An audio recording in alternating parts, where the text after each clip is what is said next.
je me suis rendu compte petit à petit qu'en fait, pour moi, il y a 4 grandes dimensions dans le dialogue, qui sont profondément liées et qui sont, je crois, toutes nécessaires si on veut vraiment au niveau profond dialogue. Alors, quelles sont ces différentes dimensions? Donc, si on part, comme beaucoup d'entre nous probablement, plutôt comme des citadins, on n'est pas des bergers qui passent des mois entiers dans la montagne, on n'habite pas dans une forêt vierge quelque part. Donc probablement une première découverte du dialogue, c'est d'autres êtres humains. Donc on peut se rendre compte qu'on n'a pas les mêmes points de vue que les autres. Et sur certaines choses, on commence à avoir des débats, voire plus que des débats, des prises de tête. Et donc c'est pas facile. Parfois le dialogue, ça nous remue. Ça remue nos certitudes. Et puis si vous êtes par exemple anthropologue, ce que j'étais anthropologue du droit, vous allez dans un autre pays, vous n'avez plus du tout les mêmes références de base. C'est ce que parfois on appelle le choc culturel. Il y a toutes vos assises d'abord. C'est pas comme vous pensiez. Déjà c'est déstabilisant. Au départ, vous pouvez essayer de rationaliser, mais en tant qu'anthropologue, vous essayez de ne pas être ethnocentrique. Donc vous essayez un peu de mettre de côté un peu vos propres présupposés pour vous mettre à l'écoute de cette autre vision du monde, pour regarder les choses un peu de cette autre vision du monde. Il y a plein de certitudes qui s'écroulent.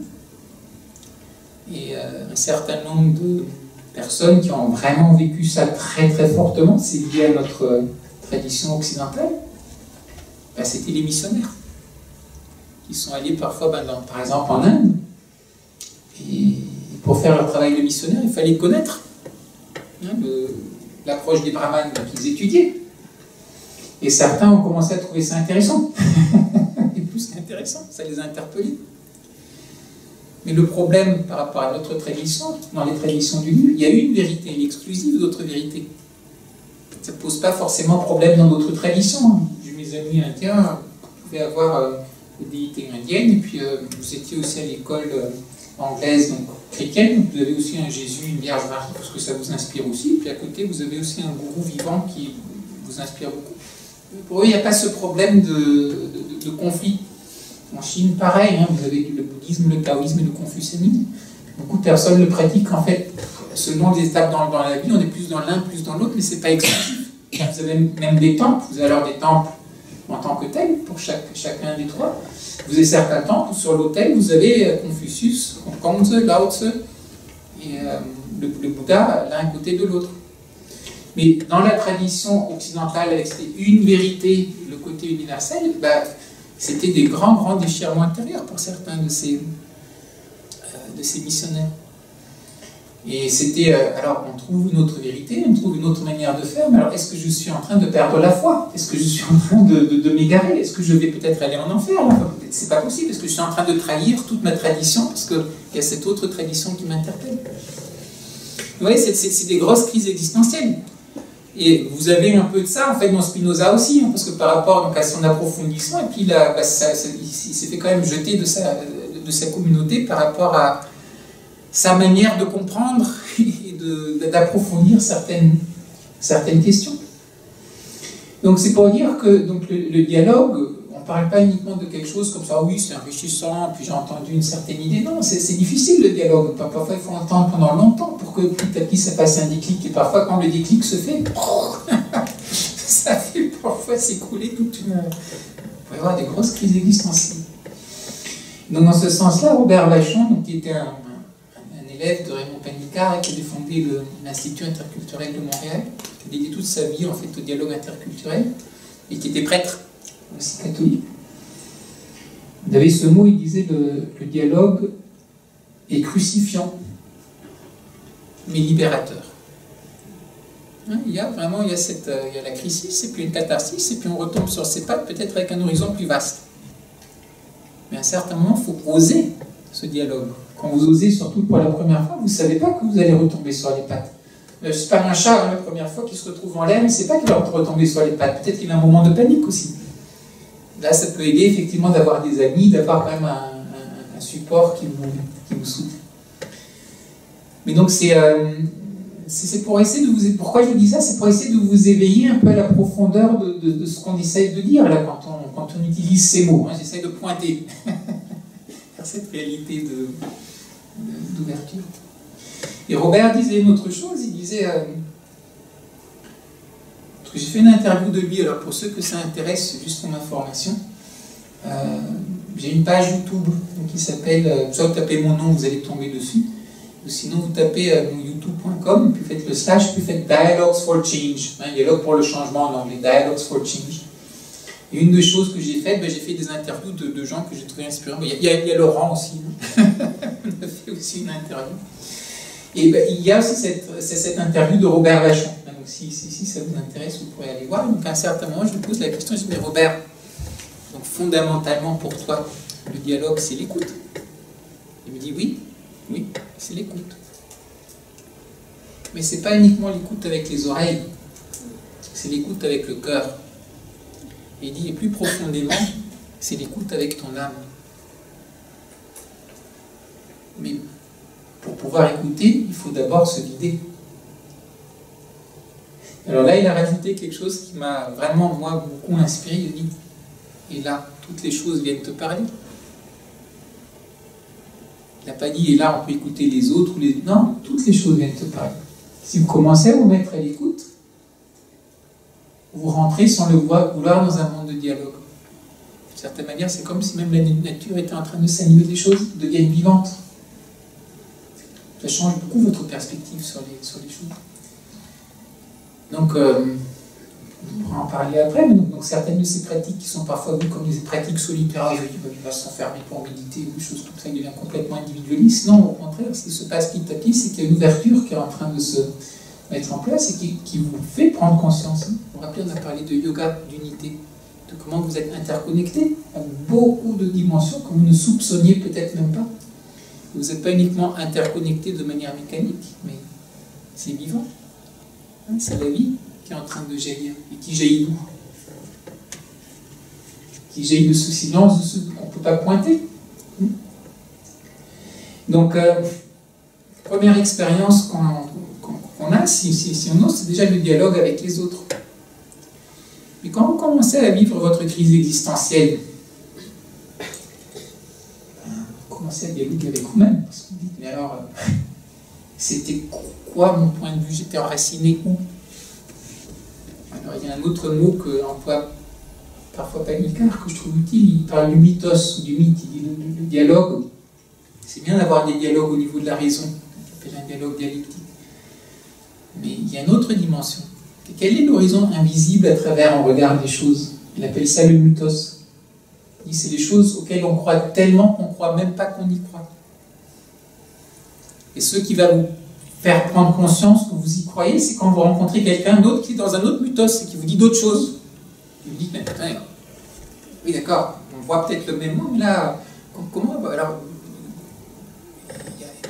il dit un taoïste, Dieu qui a créé le monde, il ne comprend pas. Il n'y a pas de Dieu qui a créé le monde. C'est une logique interne, le Tao qui se manifeste, ça se résorbe. On n'est pas dans les mêmes... Comment est-ce possible? Les droits de l'homme, les individus, on est des individus, vous avez quand même des individus, ils ont des droits. Bah donc, comment vous dites? Individus? Non, en tant que tel, on n'a pas. Et c'est là que vous vous rendez compte, en fait, de présupposés implicites que vous avez. Parfois, on prend l'image de la fenêtre à travers laquelle vous regardez le monde. Il dit plus la fenêtre est grande, plus la fenêtre est bien nettoyée, moins vous voyez la fenêtre. Et moins vous pensez que vous avez besoin de votre fenêtre, puisque votre fenêtre, elle vous donne tout ce dont vous avez besoin. Donc le dialogue avec les autres vous mène avec un dialogue vers vous-même, vers une introspection. Dans le système du yoga, parfois on appelle svadhyaya. On peut dire introspection, étude de soi-même. Et dans cette étude de soi-même, en fait, je me suis rendu compte qu'une des choses qui personnellement m'a beaucoup aidé et que je crois qui est vraiment liée par rapport au dialogue à l'extérieur, c'est, pour le dire de manière simplifiée, différentes pratiques de méditation. Juste d'être là. Donc, alors, méditation, parfois il y a confusion, puisque en Occident, à l'origine, méditation, c'était de profondément réfléchir et d'analyser quelque chose. Et puis je ne sais pas exactement, je ne me rappelle plus pourquoi on a pris ce mot-là pour désigner en fait des pratiques qui peut-être chez nous auraient plus de la contemplation, ou, enfin des choses comme ça. Mais donc là je parle plus de, quand j'emploie le mot, je l'emploie tel qu'on l'emploie maintenant un peu, voilà, donc des pratiques d'attention, d'essayer d'être présent, d'essayer de goûter un peu qui on est. Donc vous commencez le dialogue avec les autres, vous mène vers un dialogue avec vous-même. Alors à nouveau, c'est pas toujours super réjouissant ce qu'on y trouve. Il y a des belles choses. Je trouve que c'est un peu dangereux parfois de dire ah, allez, vous allez méditer, vous allez être zen, puis vous allez être plus performant parce que justement vous avez la zénitude en action.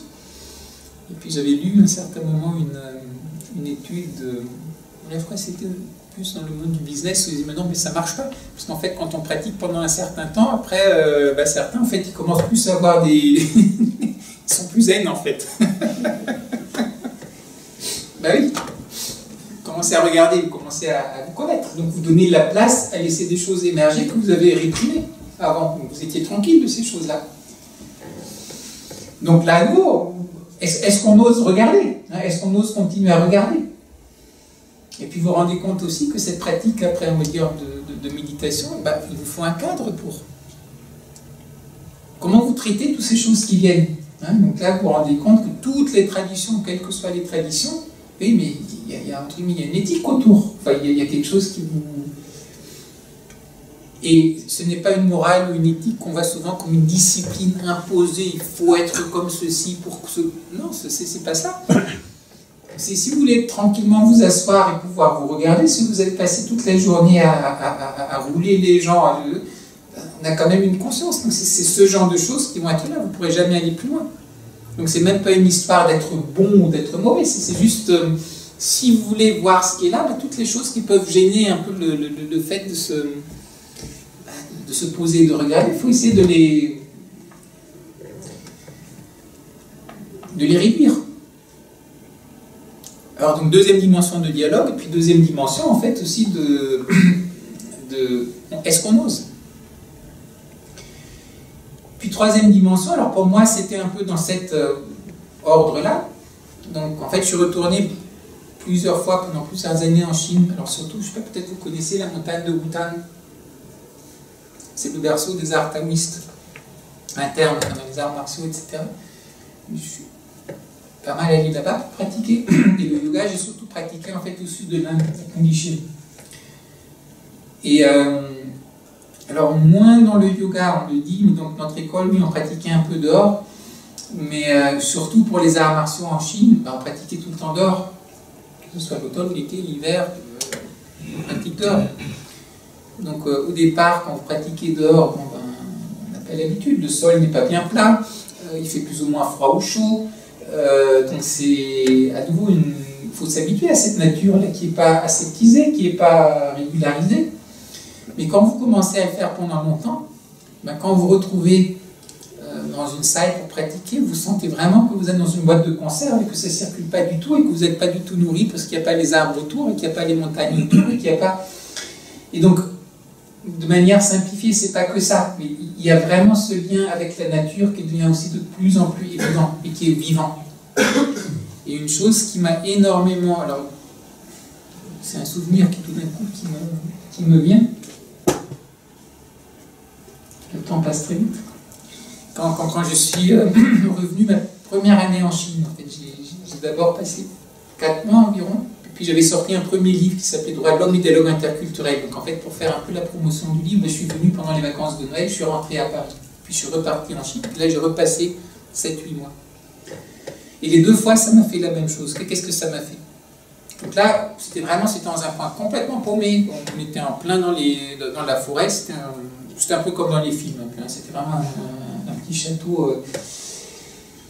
Et dans la nature. Pas d'écran. Vers la fin, après, ils ont commencé à mettre un peu d'internet, enfin, ça commençait à émerger à ce moment-là. Ben, quand je suis rentré à Paris, dans le métro, il y a des publicités partout.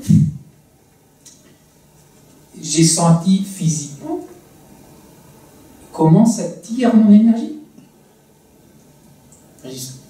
C'est intéressant quand même. Enfin, j'avais jamais ressenti quelque chose comme ça avant. Puis après un certain temps, on se rend plus compte, parce qu'on est à nouveau dans ce monde-là. Puis je retourne sur place, et à ce moment-là, quand j'allais en Chine, ben, j'en avais au moins à chaque fois pour 2 semaines, hein, pour pratiquer temps plein, hein, toute la journée, etc. 2 semaines pour que l'esprit en fait juste se pose et se rouvre, on va dire, par rapport à ce contexte-là. Et quand je suis revenu la prochaine fois, ça me refait la même chose. Puis je me dis, mais ben, l'énergie, le chi, oui, c'est des choses aussi, on va peut-être parler après, mais c'est des choses aussi, petit à petit, c'est des choses qu'on peut ressentir, qui commencent à venir. Mais vous voyez, quand vous êtes en pleine nature, ça vous avez certainement fait l'expérience, vous faites une randonnée, hein, vous faites quelque chose comme ça, vous faites rien de particulier, mais c'est apaisant. Et puis ça donne de l'énergie. Alors qu'on n'a rien fait de particulier, on n'a pas fait des pratiques particulières ou quoi que ce soit, mais rien que de se trouver dans cet environnement, il y a quelque chose qui est en train de se passer. Et vous allez en ville, vous pouvez avoir une très belle maison, etc. C'est pas tout à fait la même chose. Et à un certain moment, en fait, j'ai eu un déclic, je me suis dit, mais c'est quoi la différence? Quand je suis là dans la nature, toutes les choses autour de vous, tout ce que vous voyez, c'est vivant.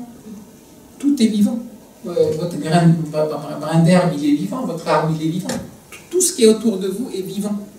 Donc, il y a un échange, ça nourrit. Quand vous êtes dans une ville, oui, on a aussi le parc, on a un peu un arbre, etc. Mais la plupart des choses qu'on voit, c'est pas vivant. Et vous pouvez avoir une photo d'un arbre, quelque chose comme ça, mais c'est une photo. C'est pas un arbre qui vit. Donc là aussi, toute une autre prise de conscience. Donc déjà ah oui, waouh, c'est une dimension que petit à petit on se rend compte, mais je suis un morceau de nature, moi. Enfin, je suis une partie de la terre qui est consciente. Et dans nos traditions, comme les traditions de yoga, qui ont un peu comme la tradition occidentale aussi, la même théorie des 5 éléments, oui, mais nous sommes les 5 éléments aussi. On est un microcosme qui reflète le macrocosme. Donc tout d'un coup, vous commencez, ça vous donne le tournis. Hein, vous vous rendez compte, oh waouh! Et même de manière scientifique moderne, vous êtes des fils des étoiles. Tous les éléments chimiques dont vous êtes faits, c'est les explosions d'étoiles, hein, qui ont créé tout ça. On l'oublie parfois, mais donc même sans rentrer dans d'autres considérations, c'est ce qu'on est. Donc voilà, toute une autre dimension donc, à explorer. Et après, vous avez une dernière dimension, alors j'appelle ça « et au-delà ». Je pense que, oui, parfois vous pratiquez, mais il y a certaines choses, bah, je ne peux pas vraiment dire. Vous avez, l'être humain, c'est pas que notre conscience individuelle et puis le monde. Il y a toujours, on peut appeler le mystère, on peut appeler, il y a toujours cette dimension qui est là, qui est inépuisable, et de liberté fondamentale, d'où jaillissent peut-être les choses, hein, peu importe la manière dont on veut en parler. Mais dès que vous en parlez, vous en parlez déjà plus, en fait. On posait la question au Bouddha. C'est une des fameuses questions. On posait la question, est-ce qu'il y a un Dieu? Est-ce qu'il n'y a pas de Dieu? Et sa réponse, c'était quoi? C'était un sourire. Ce qui n'est pas une absence de réponse. C'est une réponse silencieuse. Et si vous alignez, peut-être que... Voilà. C'est une réponse. Dans les silences, il y a aussi des silences. Il y a des silences qui sont vides et des silences qui sont pleins. Il y a des silences qui sont mortifères et des silences qui sont vivants et vivifiants. Il y a ces dimensions. Et donc en gros, voilà. Donc, ce que j'ai essayé de partager avec vous, parce que je veux qu'on puisse échanger après. Parce que sinon, Laurent me connaît un peu, je suis tellement bavard que je pourrais parler pendant une semaine. Et puis, donc je voulais juste vous donner un peu ce cadre. Donc déjà en vous donnant certaines petites ouvertures sur le côté un peu monde taoïste et puis le monde peut-être indien, qu'il soit bouddhiste ou hindou. Vous lancez un peu des perches pour peut-être sur des choses qui vous intéressent ou que vous avez approfondies, sur lesquelles on peut parler après. Et pour vous mettre en contexte la petite pratique qu'on va faire maintenant, donc qui est vraiment, c'est juste une pratique en fait d'essayer de se mettre un peu à l'écoute de soi-même. Et qui pour moi, en fait, ben, plus j'ai cheminé, plus je me suis rendu compte, en fait, pour moi, hein, à quel point elle est fondamentale. Donc c'est une pratique, en fait, ben, les bouddhistes, ils appellent Samatalipassana. Hein, c'est le fait juste de stabiliser, en fait, l'esprit. Et en fait, quand vous, petit à petit, vous arrivez à le stabiliser, la même pratique, petit à petit, se transforme et vous donne, en fait, un peu une